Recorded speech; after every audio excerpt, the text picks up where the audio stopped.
You've seen the work we've put in, day out, challenging myths, debunking old wives' tales, and rejecting poor breeding practices.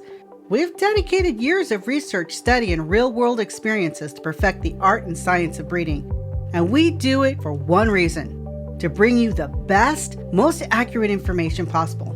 Because you know what? You deserve nothing less. But to keep this mission growing week after week, we need you. If you found value in the Bred to Perfection podcast, please take a moment to rate and review us. A 5-star rating and a quick comment might seem small, but every review helps us reach more breeders who need to hear the truth, who want to learn what it really takes to create, improve, and maintain top quality strains. This isn't just a podcast, it's a movement, and you are a vital part of it. If you believe in what we're doing, if you want to help others wake up and become better breeders, push this podcast to the top. Rate, review, and share. Together, we make a difference. Thank you for standing with us. Now, let's get to work. Entertaining, informative, and educational. Inspiring content that makes a difference. This is the Maximus Troy Publications Broadcasting Network. Join the Academy.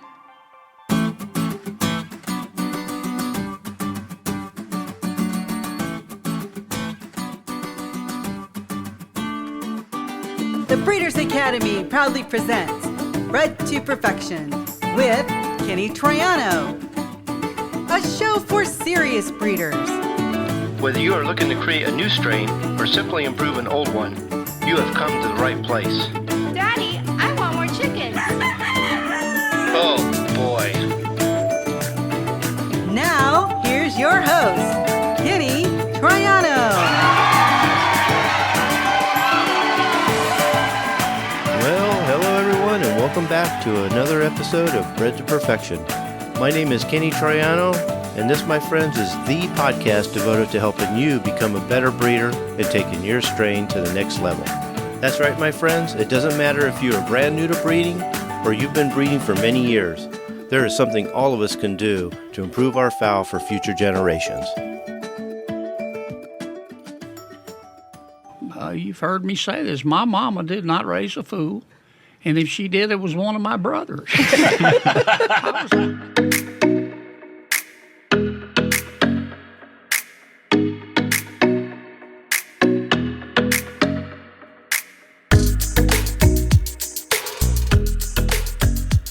This is going to be so much fun because we've been trying to get together for a long time, and there's a lot of people who would like to see this interview because I think we're the leaders in this industry when it comes to education.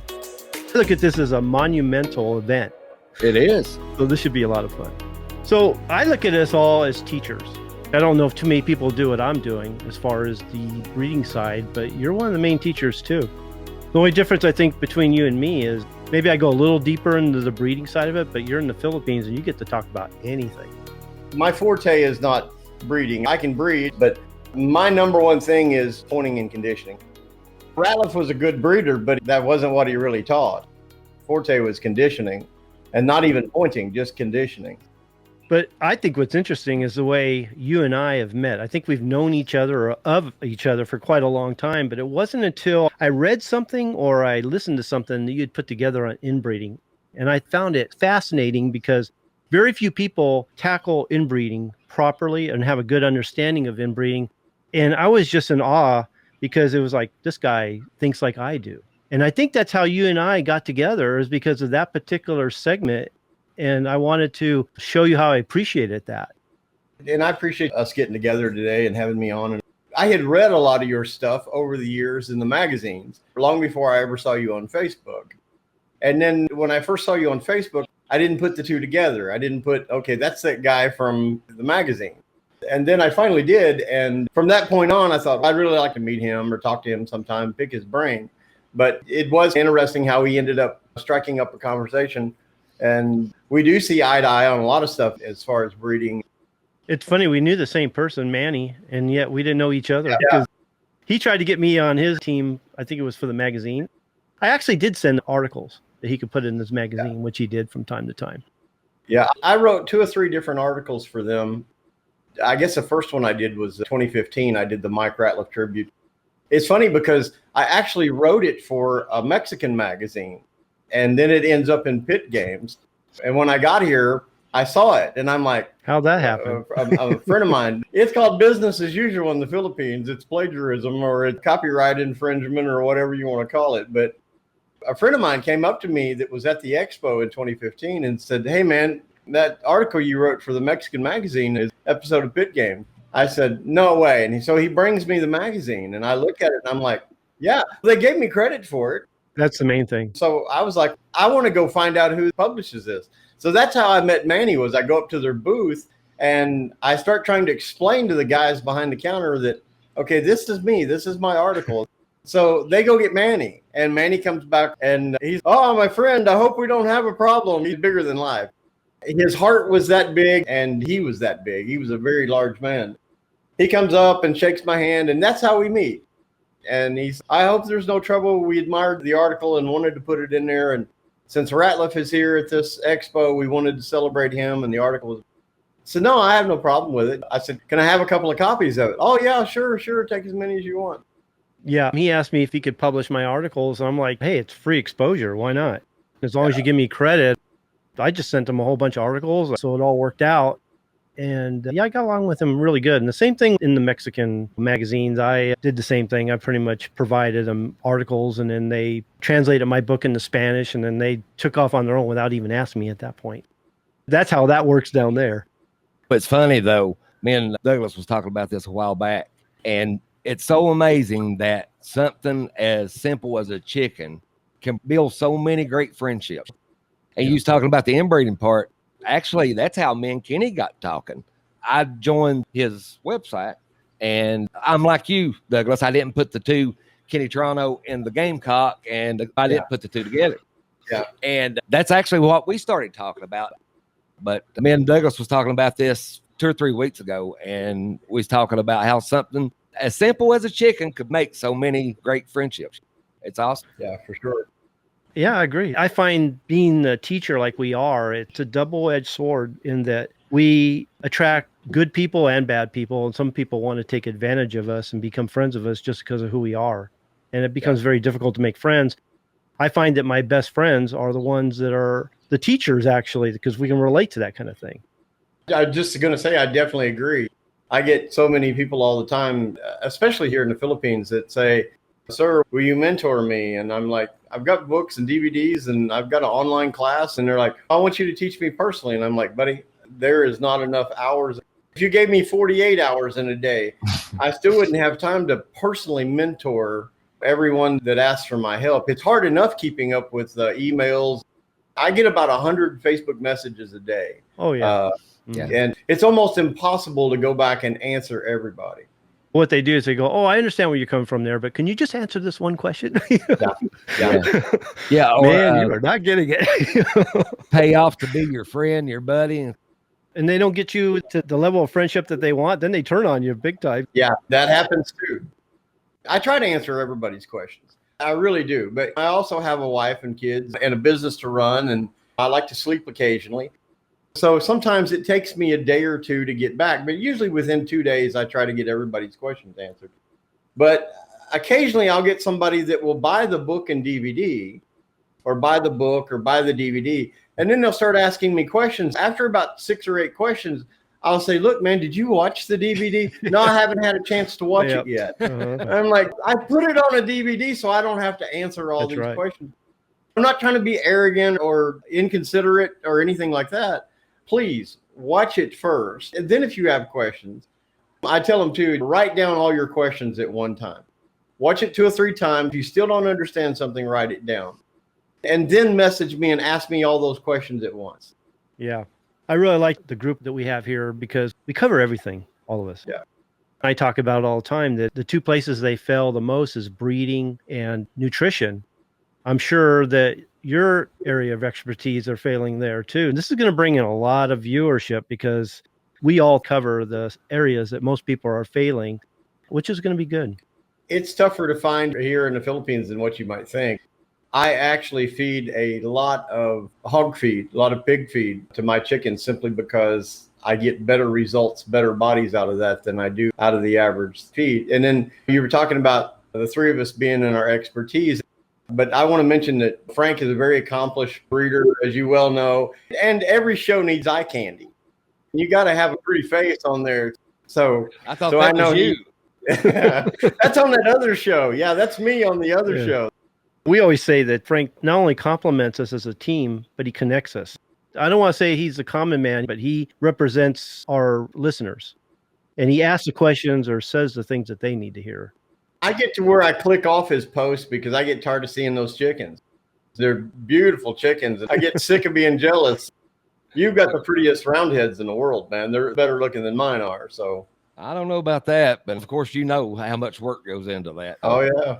That's been a long time coming for it. And Kenny has helped me tremendously. I've seen things out of my chickens that beforehand I thought they couldn't got any better. I found out wrong. They can get better. That's awesome. Yeah. Really cool. Something I hear from a lot of people is they always say, I wish I were where you are as a teacher, because I think we make it look easy and we make it look fun. And I think we have such an influence on our followers.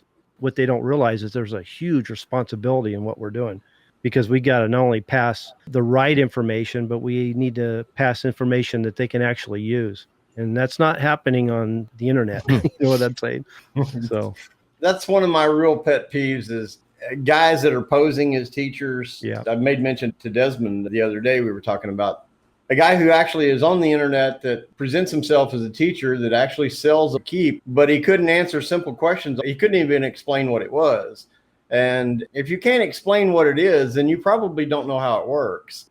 These guys that think that they can breed for 3 months or 1 year or 2 years and be a master breeder of gamefowl, it takes a long time. I've been doing this all my life, and I wouldn't say a master breeder for sure. I can find a niche on occasion that works for me, but it's amazing how quickly people develop with a Facebook education. they must be saying something right, because they've got huge following. Yeah. It's scary how big of a following they have, which makes our job really tough because we're not able to get the right information out. When you tell people what they want to hear, they tend to be attracted to you. When you tell them you're doing it right, don't worry about it, it's fine. People like to hear that. Yeah. But I think with some, Kenny was talking about this earlier today before we went even on their show. I think it's coming to a head for some of them. For some people, yeah, for some people, people's catching on, just like we talked about earlier. Can't go on forever. It's got to come to an end sometime when you're in that line of business. Those people come and go. Yeah. Some have hung on longer than I thought they would, but they come and go. That's sad too. I know you've been in this a long time. When did you get into the education side, Douglas? I was into gamefowl my whole life. I don't remember the first chicken I ever picked up or held. I'm sure it was at 2 or 3 years old. My dad was a huge influence on me on the breeding side, but I didn't really get into the educational part. Ratliff had a big part in that, going to his school, then living on his farm, and ended up going to 5 of his classes, which is more than any student that he ever had. And it was funny, one time when we were here in the Philippines back in 2015, I was bragging and I told someone, I said, I've been to 5 of Mike's classes, more than any other student that he has. And Mike just smiled and said, yeah, it takes some people longer to learn than others. He was real good at shooting down your ego, deflating you. I got interested in it then, I guess, is when the seed was planted. Mike always told me, someday I want you to take my place. I don't think anybody will ever take Ratliff's place and be the influence that he was. But he always talked to me about taking and teaching after he was gone. Then I met a man named H. Clayton Garrett. And Clayton was a bit of a historian on gamefowl. He probably had 50 breeds, and he wasn't a great breeder, but he did raise some pretty good chickens at times. But he had all these old books. He just loved education. I think that really flipped the switch for me and made me want to get into gamefowl education and preservation of history. I see these stories on social media now, and I'm like, that is so far off. It's crazy. And they're telling it like it's gospel, like it's coming out of the Bible or something. Yeah. My 2 passions are television and gamefowl. I worked in broadcast television and video production for a couple of decades. And I knew I couldn't do gamefowl education or anything like that there because the climate had changed in the U.S. so that it just wasn't worth the risk. I knew that once I come to the Philippines, we actually visited here in 2015. And the sole reason that they brought us over here, Mike and myself, was so that we could set up a Mike Ratliff school here in the Philippines. They wanted to use his name and his brand to do that. Of course, after Mike got sick, he had a stroke 2 or 3 months after we got back. And so that kind of put a stop to all of it. Desmond kept telling me, Dad, you should write a book. You should start a podcast. You know, I find it's interesting that guys like you and me, I don't think any of us got into it thinking we were going to rule the world and teach something and make a whole bunch of money at it. It was more like a reluctancy. It's something that we weren't looking for, but it just fell in our lap. We took it over just because it was like we were pushed into it, more or less. Yeah. And there's some people that we were talking about, I don't want to mention names, but there's some people we were talking about it before. They're all in it for the fame.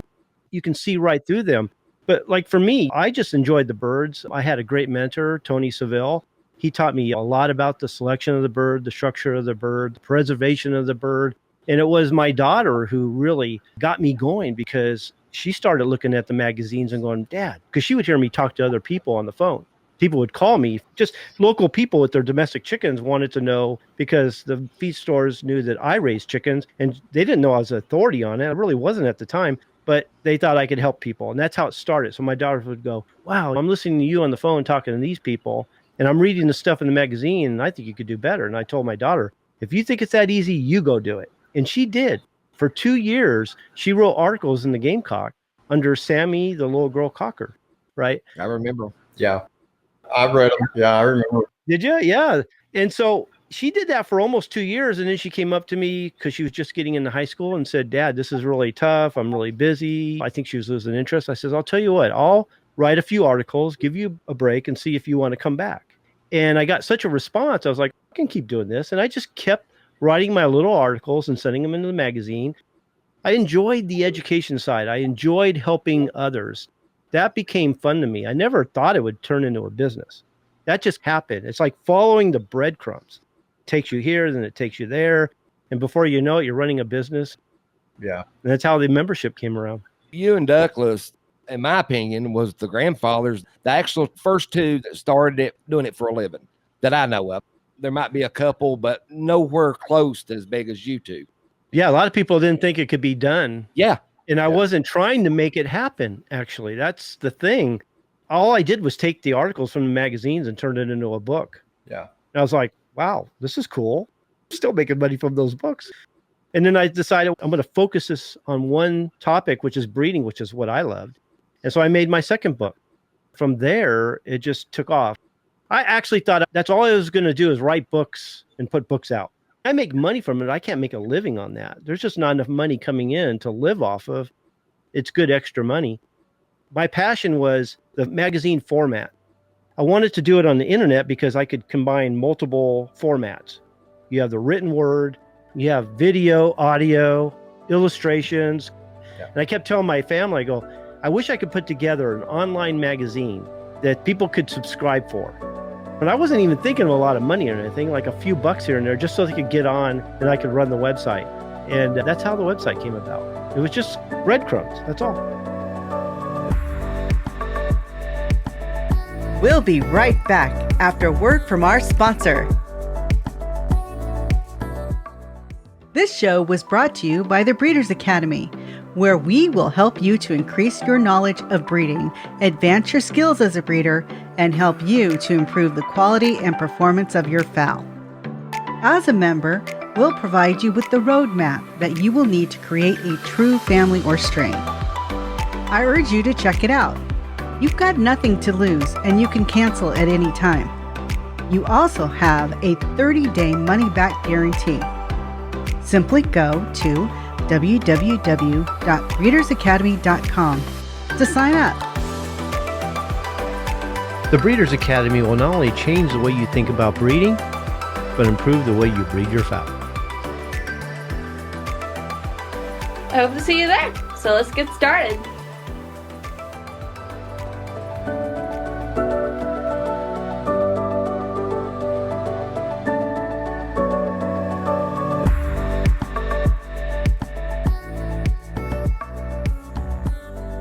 I think a lot of guys think that they can get into this You've got guys involved that really aren't even gamefowl people, or there's not any evidence that I can find that they're really gamefowl people. They're more community organizers than they are that really, I don't know what else to call them.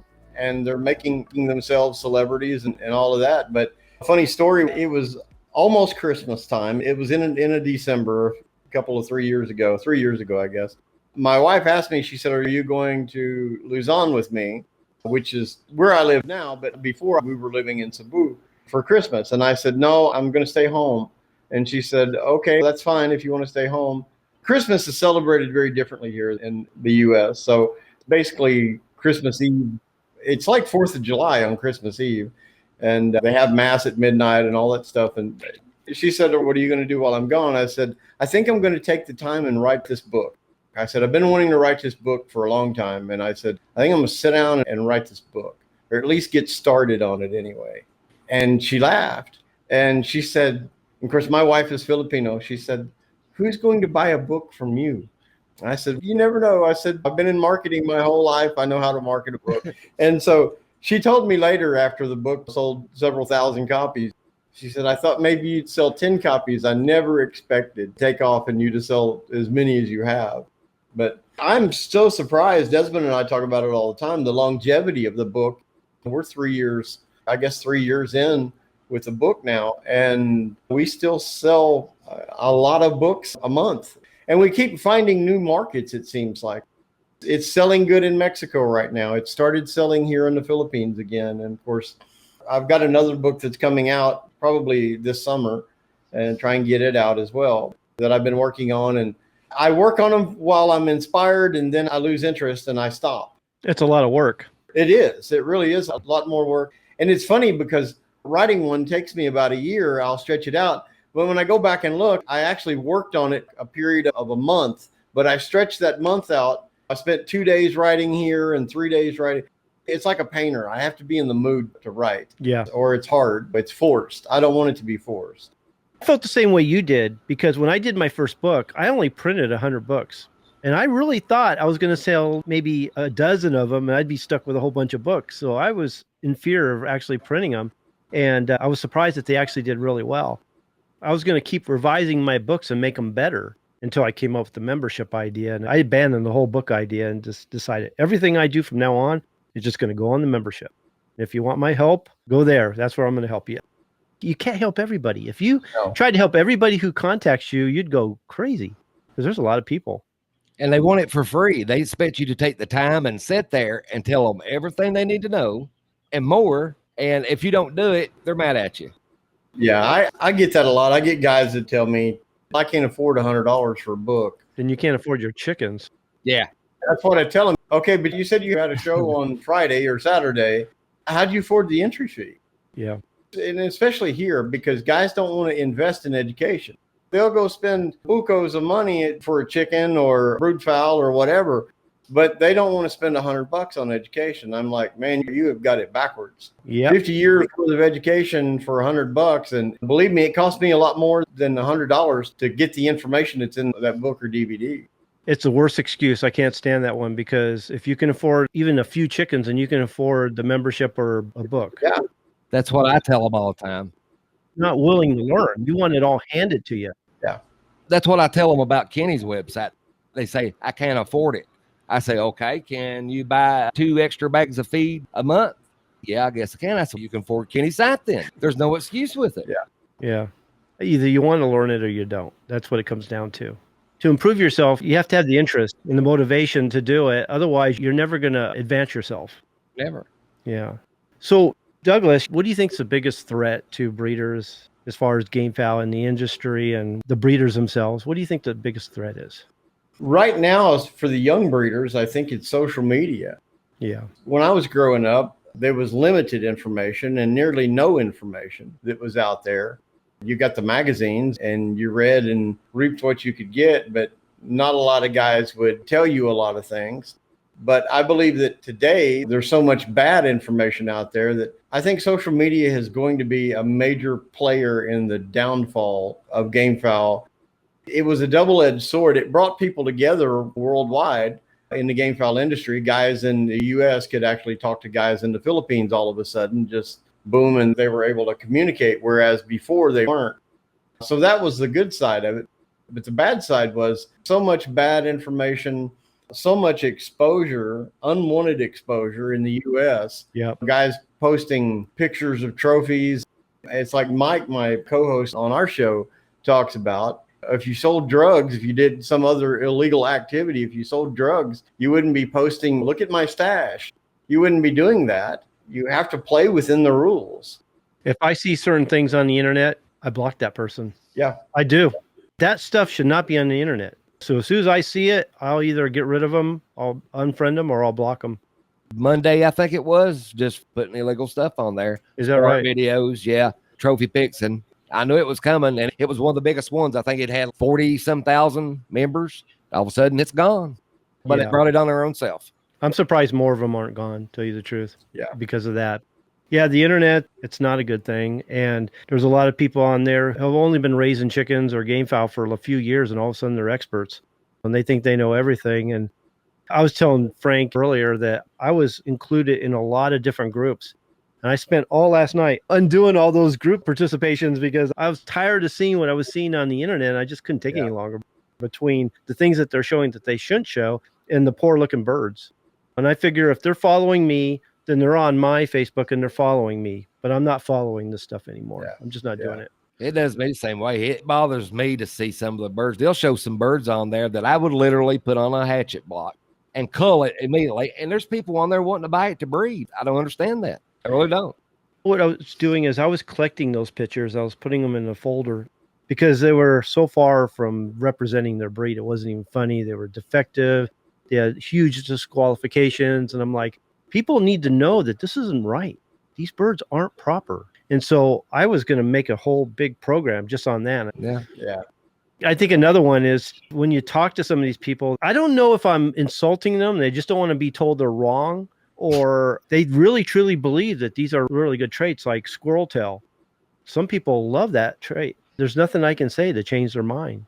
Yeah. Or that dragon leg, the scales on the legs. Yeah. Old wives' tales. Yeah. That's a big one in the Philippines. I don't know what Douglas thinks about that one.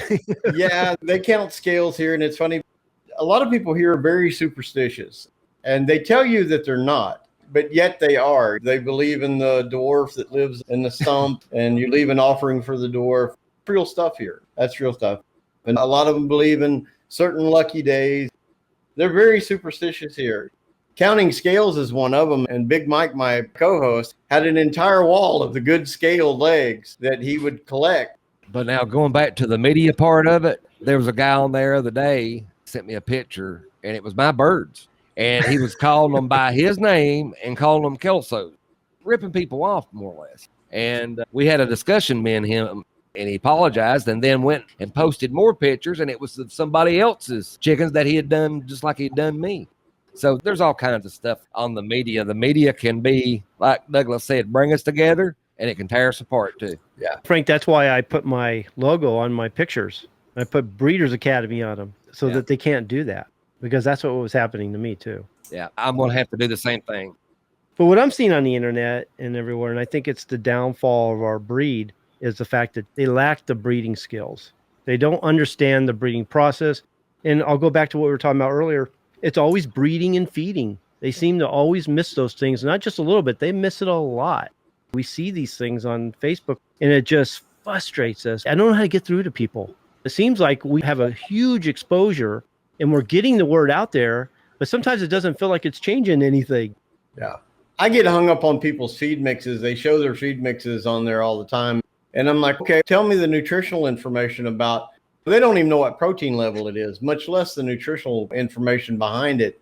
I always say it looks like a 55-gallon drum full of Skittles. They mix a bunch of pretty colors together and say, look how beautiful my feed is. When I was over here the first time, I toured 2 or 3 of the big milling companies here.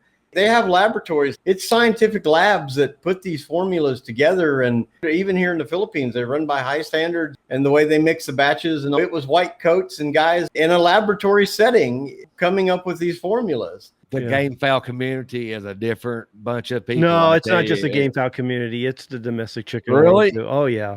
In some ways, they're worse, actually. Wow, I thought it was just us. Oh, no. In the domestic world, I see more people raising chickens for 3 to 5 years and all of a sudden they're experts.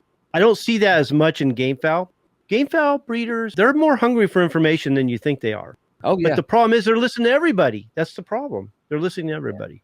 I see here in the United States as far as breeding, and I think we're getting a grip somewhat on breeding, and that people are starting to learn more about techniques and the value of having a program.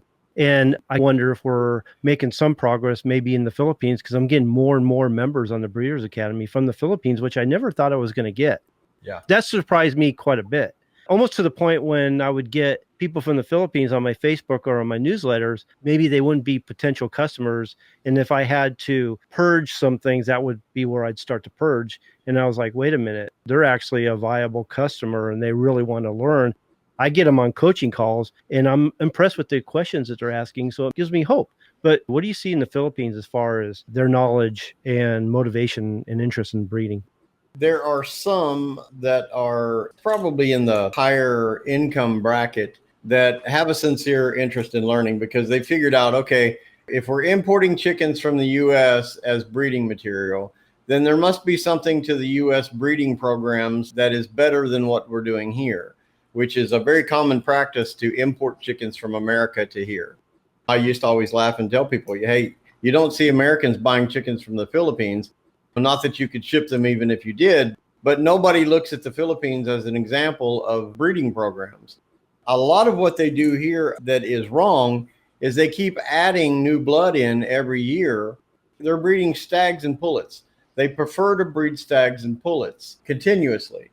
And even if they're breeding hens, they'll put a stag in, a new stag, an unproven stag, into their program, and they will use a pair for a year, and then they'll sell the cock. I'm like, okay, how do you ever prove anything? How do you know that these have good body conformation or athleticism or the abilities that we're looking for if before the stags are big enough to even feel the body or prove in any way, you've disposed of the cock and you can never go back and breed it again? Yeah, they're not improving the gene pool or maintaining it. Making it worse. Yeah. Yeah, they're just making the gene pool more big, making a lake rather than a pond. Yeah, you're getting more frogs in the pond. Instead of bigger frogs, you're just getting more frogs. Yep. But you've got a group of younger to middle age that have means, that have money, and finances is huge here. Financial ability dictates a lot here in the Philippines. So you got guys that have figured out that, okay, the education and the good birds are coming from the U.S. So they're going to that. And they're following guys like you. They're beginning to follow guys like me and learn from us. But you've got a mass that it will take a long time for it to trickle down to of the smaller guys. The U.S., it's all about the breeding. Here, it's about the next win. I've always said I have two breeding programs on my farm. I have a breeding program that is for competition here. And then I have a breeding program that I'm looking for my next broodcock. I'm always breeding and maintaining my pure strands for my next broodcock. I'm always looking for who I'm going to replace this guy with 2 or 3, 4, 5, 6 years down the road. So they don't breed for maintenance at all. The primary objective here is breeding for performance and not for maintenance. What are they going to do when they eventually breed themselves out of existence and they can't get birds from the States anymore? Some of the businessmen here have thought of that, and there's more than a couple of farms cropping up that are trying to get every breed and bloodline that exists and trying to maintain them as pure bloodlines so that they can sell to guys without the shipping cost. That idea has been tossed around since I've been here, and I've seen 2 or 3 farms. But the problem is a lot of the guys that are breeding on those farms can't breed to start with. Yeah. You got to remember that it's a totally different creature here. A gamefowl is totally different here in the fact that most of the owners don't have anything to do with the fowl. They don't live on the farm. They might visit the farm once a month, once every 6 months. They don't do any of their own breeding. They hire a breeder. They hire what they call a handler, which is someone to do their conditioning. They hire every aspect. They hire people to raise baby chicks. They hire farm workers. Each farm worker is assigned 30, 40 chickens on a cord, and that's their job, is to take care. If there's a problem with one of those, it's because of a mistake or neglect. That person ends up being fired. It's run like a NASCAR team is the closest thing I can associate it with. Each guy has a job. One guy changes the left tire on the front. One guy changes the right. One guy's the fuel guy. They are experts in that particular position. Are they, though? That's the question. Under their guidelines and their quality control, they are presented as experts. But I've said just as soon as shipping is shut down in the U.S., that guys like me will be a rare commodity in the Philippines. Guys that actually know how to put a hen and a rooster together and are not worried about a name. So much of this here is the name game. Oh, yeah. I get people asking me all the time, sir, what bloodlines do you raise? I raise hatch and roundheads. That's what I raise. What kind of hatch? And I always follow that with the same question. If I told you what kind of hatch, would you know the difference? Do you know the difference between a Blueface and a Gilmore and a McLean or a Leaper? Can you tell me the difference? No, sir. Then why do you ask? How many substrains there are? What does it matter who used to feed it 50 years ago or 100 years ago? What does it matter? Yeah. I'm buying the feed now, and I'm the guy selecting the brood pair. So they're my hatch. That's what they are. They're my hatch. Would choke if we told them how many sublines or subfamilies or substrains there are, just hatch alone. Oh, geez. It's insane. There's crap I can't even remember over the rebels and Democrats and Republicans and Doc this and Purries. And you have even more here in the Philippines. You have all of these subfamilies, and they don't look anything like hatch did in the early 70s when I was a kid. They don't look anything like a hatch. Yeah. They're so far from being those particular names that they're basically mongrels. There's just too many bloodlines mixed into these birds. They're basically mongrels these days. Until we can get away from that, till we can get away from the name game and we can get away from the percentage game, we're never going to make progress. It's a shame because it's what they think they need to carry on the conversation, that they can't even talk to each other unless they're using those things. Yeah. It's like me being Italian. I have to talk. Like right now, I'm holding my hands because if I don't, my hands are going to be flying in and out of the damn screen, and I can't talk if I'm not moving my hands. And it's the same thing with them. If they're not using the name game or the percentage game, they don't even know how to carry on the conversation or keep it going. No. The only reason I call my Hatch, because most of them don't even know that Hatch was a man. They don't even know that E. Sanford Hatch existed.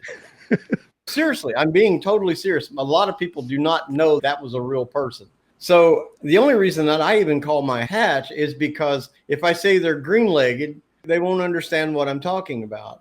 I have green-legged hatch and I have yellow-legged hatch. I have roundheads. Now, I have the pure bell roundheads, or the Mike Ratliff version of the pure bell roundhead.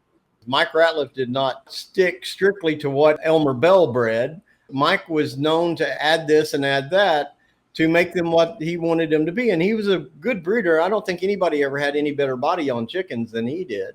That body is still there in my chickens today. But I have the Mike Ratliff version of the Bell Roundhead. But I also breed my own Roundhead, just like Frank does. I breed my own flavor of Roundhead. I consider myself, I'm a breeder like the founders were. I look for the best chicken to put with the best chicken.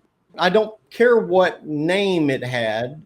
I try to stick with roundheads to roundheads. I try to stick with the hatch type fowl to the hatch type fowl because I like uniformity in what I breed. I like them to all look the same.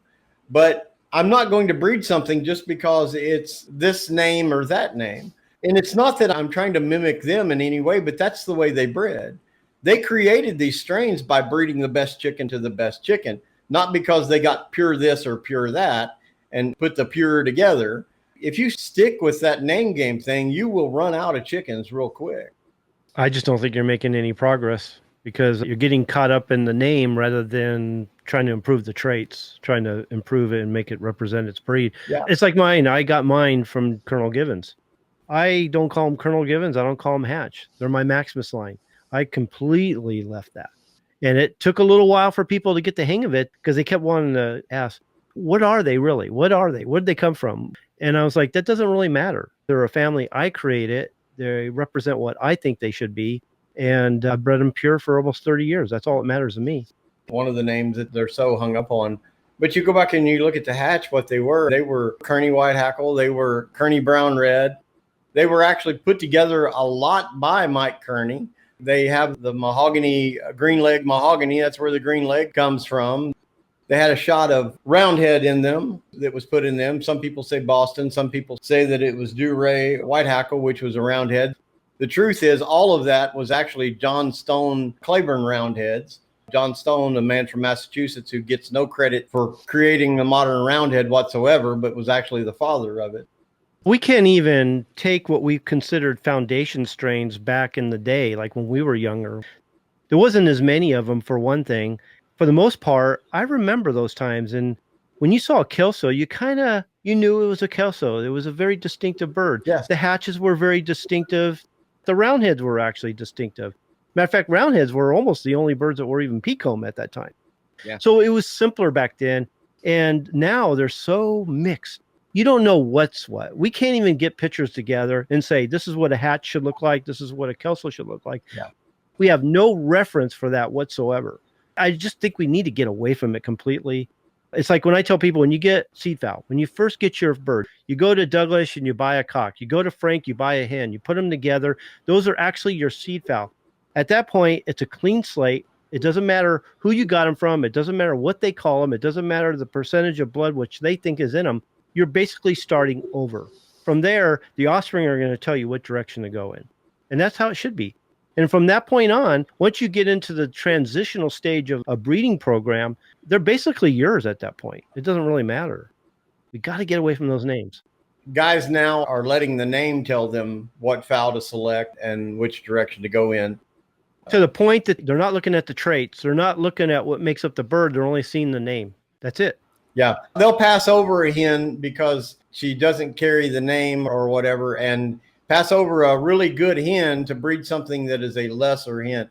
Ratliff always said, he told me one time, I'm 90 years old, I've been in the chicken business 85 years, and I've never owned a pure chicken yet.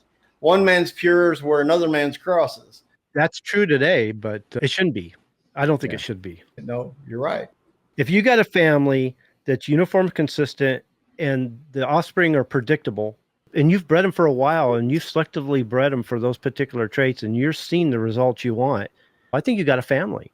Yeah. The problem is they get to that point, and then what do they do, Frank? They bring in a bird from outside sources and say, I just refreshing the blood, which they're not refreshing the blood. They're recombinating the genes and starting completely over again. Well, Kenny, we talk about this all the time. They can put any blood they want in there because in their minds, they can always just breed it out. If they get tired of it, they just breed it right back out of it. No, they're not breeding anything out.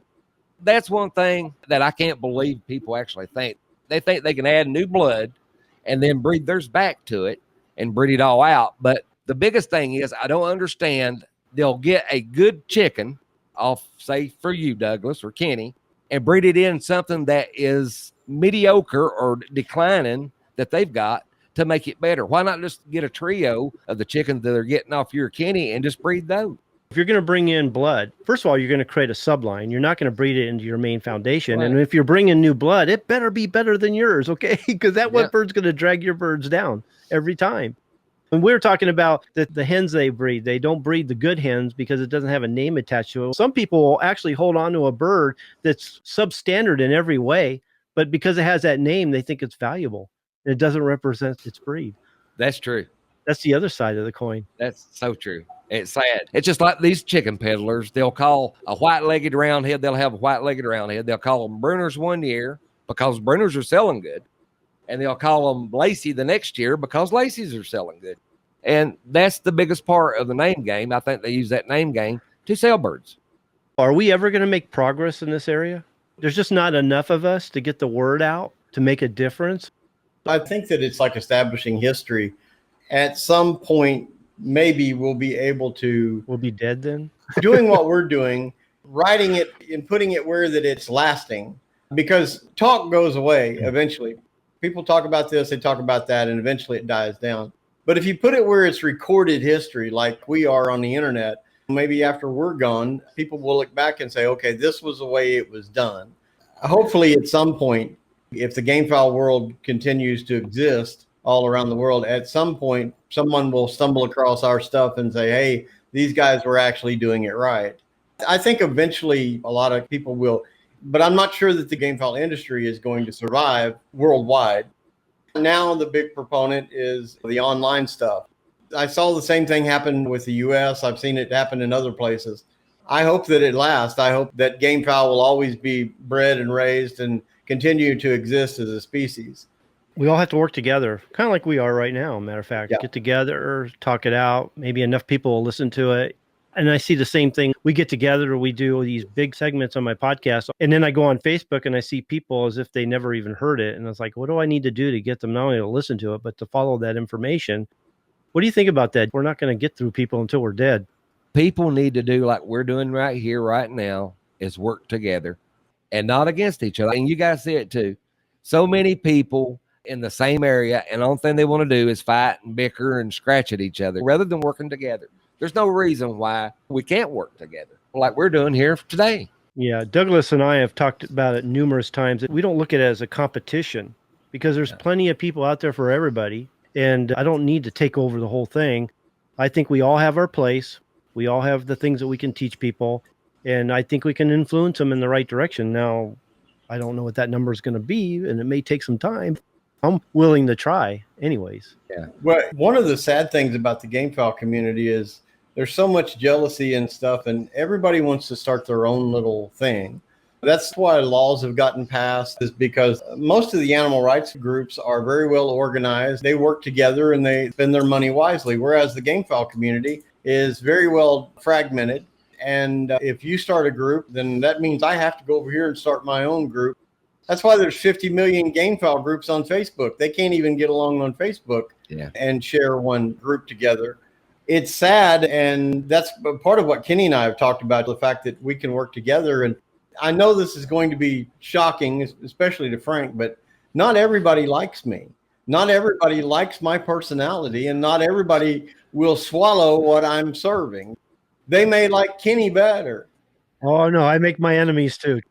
Kenny's not moody like you are, though. Well, this is, Frank, you don't know me well enough then. Let's put it that way. Ask my daughter. I've heard people being called a lot of things. Douglas is a type personality I really like. He don't sugarcoat anything. He just tells it like it is. If it hurts your feelings, it hurts your feelings. That's just the way it is. And I like people like that. I figure with this heart, I could go at any minute, so I better say what I mean. I don't have time. It's funny you say that because you look so healthy. You look great. I would never know you were having a problem or anything if you didn't make a big deal about same thing. I've had 3 heart attacks in the last 15 months. I've had triple bypass surgery. The last heart attack was at the end of January, and they put me on Entresto, and that stuff has been a miracle drug. My heart went from 20% capacity to 40% capacity to 60% capacity. I need to go back in about 2 weeks and have it checked again, but I upped the dosage. My doctor told me, he said, you can up the dosage if you feel like it. So I'm up to 300 milligrams of this Entresto, from none to 100 to 200, now 300. And I got a feeling yesterday when I was out walking on the farm that I'm back about 80% capacity, which feels a whole lot better than 20%. I can promise you. So that's great, man. The biggest thing is keeping the stress out of your life. It is. Because what we are doing is stressful. Yeah. People don't realize how much work this is. This is not easy. I went on the first vacation that I've been on in, I don't know, ever that I can remember. What's a vacation? I'm still trying to figure out what sleep is, tell you the truth. Got off of social media for about a week prior and just told everybody, said, my son will be answering the questions. Big Mike will be answering the questions. You guys deal with them. So I got off of social media for about a week. And the second week, I was actually working on my book here at home. And I finally said, you know what? I just need a break. So my wife was in Gumaca, which is a couple of hours away. It's on the beach. Stayed at a hotel there, and I did nothing. I did nothing but look at the beach and go down to an old Spanish fort that was built in the 1500s and toured it and just hung out. And I can remember like about the third day, I was like, this is the most rested I've felt in 25, 30 years. I've never felt this well rested. I actually felt like doing something. So I need to try that. I am learning the hard way. Of course, after I'm nearly dead, I'm learning how to start actually living how I should be living. Yeah. But you wasn't on the show that evening, and Desmond come on and Mike, and I was like, oh crap, what's happened to him? It scared the hell out of me. He said he's on vacation. I was like, yes. It makes a huge difference. Yeah. Me and my wife, we got married just a little bit less than August will be 3 years, and we still haven't took a honeymoon yet. So Yeah. that's how busy we stay. I might get a day here and there, but One of the great things about vacationing in the Philippines is I stayed 5 nights in a hotel. It cost me $120. Wow. And they got beautiful beaches, man. That's beautiful over there. Yeah, it is. And the cost of living is just so inexpensive here. I could see that. We accuse Kenny of living in paradise all the time, but I guess we could actually say you do live in paradise, Douglas. It certainly has its benefits. The weather's normally really good here. It's always about 75, 80 degrees. There's only about a 6 or 8 degree difference in winter and summer. So it never gets too hot. It never gets too cold. Getting around and convenience is a big thing here. It's not very convenient. If you want 5 things, you have to go 5 places. You can't go to Walmart and get everything that doesn't exist. But it's getting better. The internet is getting much better here. They build in fiber. I'm broadcasting at 300 megabytes per second now, which is a really fast speed. They have discovered online shopping and delivery. You can buy online, which makes it a lot more convenient. Whereas before, you had to physically go every place to get everything. Douglas, I hijacked this show. I took over the outline here and asked you your questions. Is there any question you have for us before we wrap it up? I wanted to ask you guys a couple of questions. This one is for Frank. Living or dead, in your opinion, Frank, who do you think is the biggest contributor to the sport? Someone from the past or someone in the present? Who do you think is making the biggest contribution to the sport? We're sitting here. Other than me and Kenny and I was going to say that was a prejudiced question. That's a loaded question, man. no, I actually meant other than some of us. Somebody from the past. I can tell you there's some people who think they are, but they're not. Or... Yeah. I go back. I met him a couple times. I'd spoke with him. I bought fowl off of him years ago when I was a kid. And he always called me Jungle Fowl Boy because I had round head.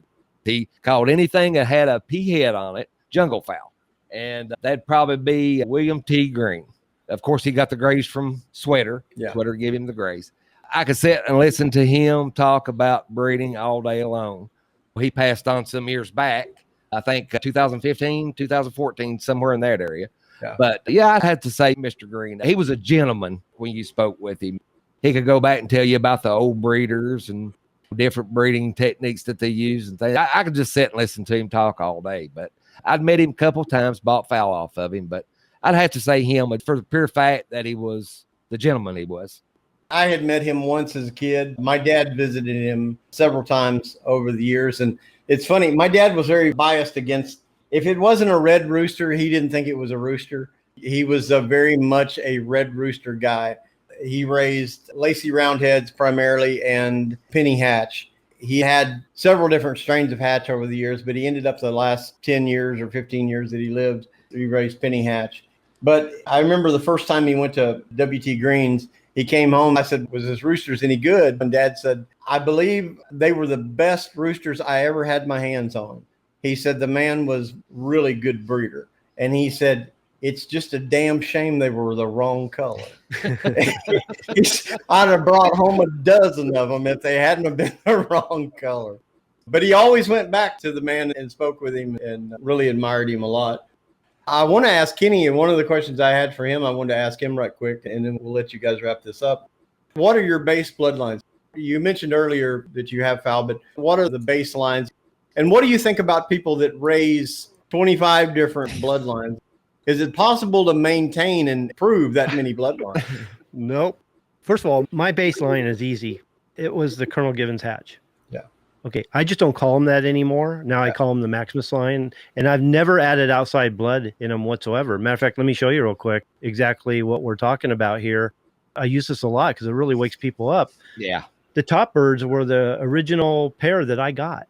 They didn't exactly have a defect per se, but they were far from type. They were far from the right conformation. They did not represent American games properly, and there are huge disqualifications.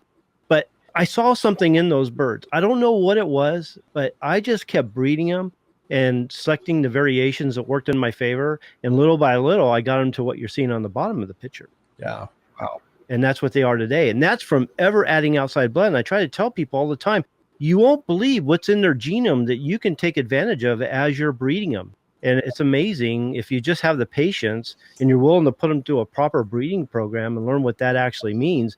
that you can make some progress. And I think if all of us did that and took it seriously, the act of breeding, we would make a huge impact on our breed. We really would. And that's what I'm trying to do at the Breeders Academy. I was there where you were talking about, where I had, I think it was like 15 or 16 different breeds. And it's impossible to make any headway with that many breeds because you just have too many families, which means you can only produce so many chicks per family. Yeah. And I always tell people, hatch as many as you can manage and afford so that you give yourself a really good selection. Okay. Because what really comes down to, you're only going to select the top 10% out of any grouping, of any breed or any strain. And then from there, you're going to look for the standouts that's actually going to take your breed to the next level. And if you have 15, 20 different breeds like you're talking about, I guess that's an issue in the Philippines. You're just not producing enough birds per breed to advance them and be able to keep track of that and the records that need to take place. And you're just never going to make progress. And what ends up happening when you have such a small number of offspring, you're not selecting the top 10%. You're not selecting the standouts. You're pretty much breeding anything to survive. Yeah. And you're just not going to make progress that way.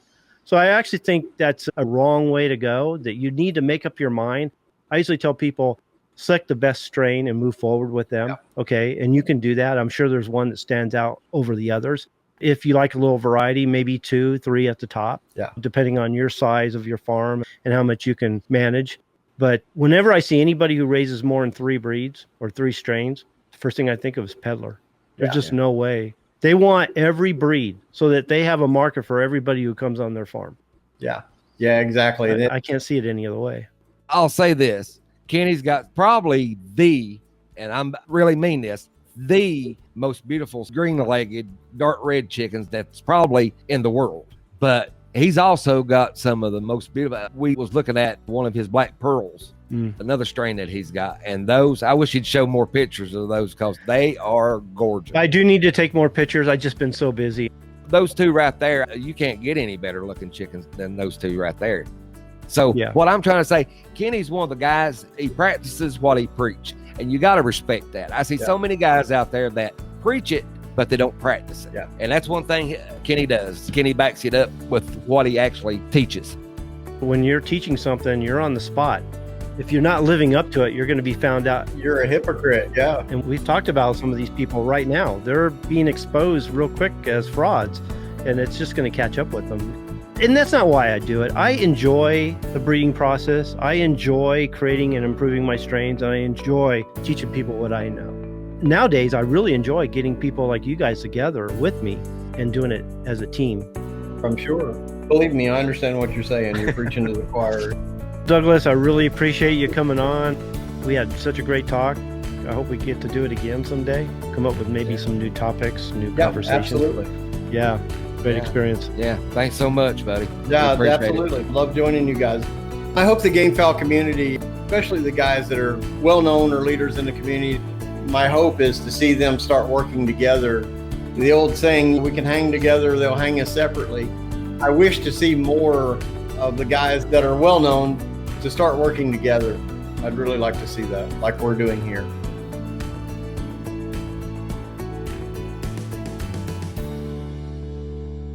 Okay, thanks for listening.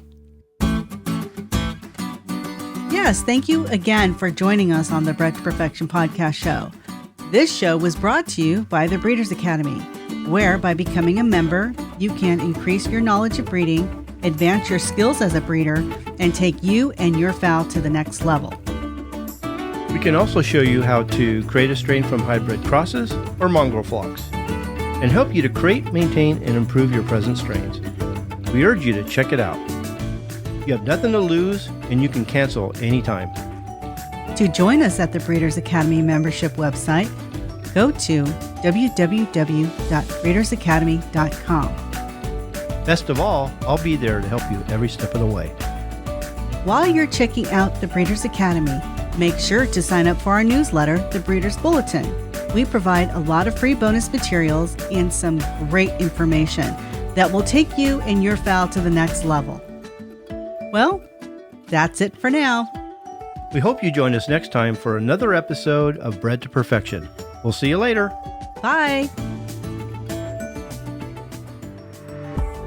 Welcome to the after show.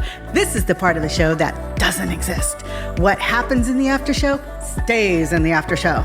If you've mentioned to your friends about the after show, which happens from time to time, no worries. Just tell them not to let out our little secret area of the show. Enjoy!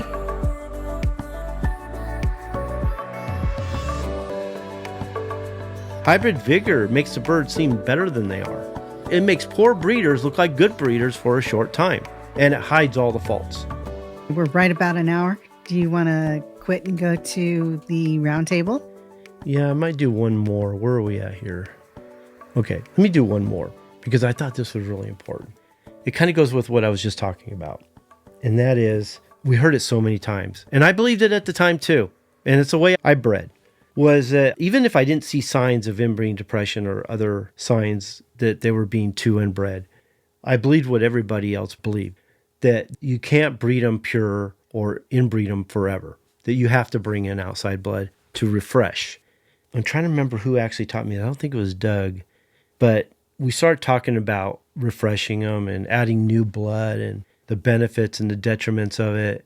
And he brought to my attention that if you understand how it works when you bring in two unrelated birds, let's say you have a family, if we're getting too inbred, so you think someone else's bird can come in and actually refresh your blood or make them better.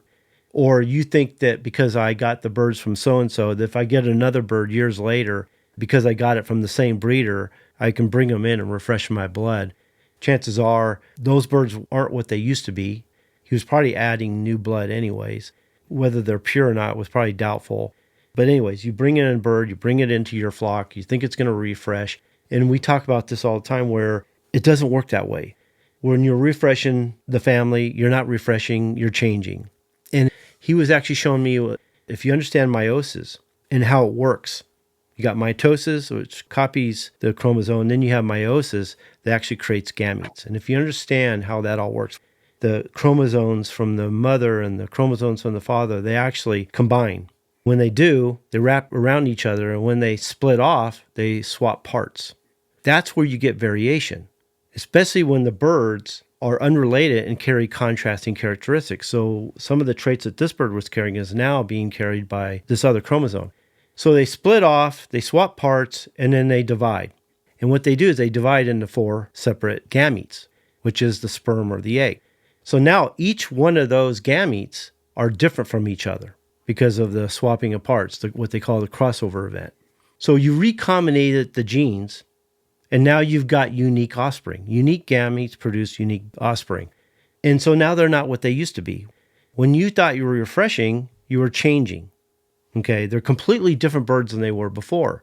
And so when he told me that, I did a little more research, really dug into evolutionary biology and genetics. It really opened my eyes at all this time. And I see it from members too, or I'll be talking to other people that say, well, I've had this family for 30 years. I got it from my father. My father got it from my grandfather. This is the same family we've always had. We've only added new blood every 5 or 6 years. And I'm like, no. You've changed that family. That family is no longer what it was before. Every 5 or 6 years, you changed that family. Yeah. And so when I told him that and explained how meiosis works and recombination of genes and the crossover event and how they're not what they used to be, they almost faint on me because they're about ready to have a panic attack, realizing what they did. They actually destroyed the family or what they thought was a family. And so whenever I hear people thinking that they're adding new blood to fix them, or adding new blood to refresh, it just shows that if they only would have done the research or understand the importance of evolutionary biology, understand the importance of genetics and how things work, that they might have done things different all along. That's why I think some breeding programs work and some don't. Some look good on paper, but they actually just don't do the job. Hopefully we'll talk about this on the back end because this is a huge outline and we'll go a little bit further. So I think we can go in the back end now. It's getting hot in the chat room. If you are enjoying the show and would like to learn more, I encourage you to join me at the Breeders Academy. By becoming a member, I can help you to achieve the competitive advantage.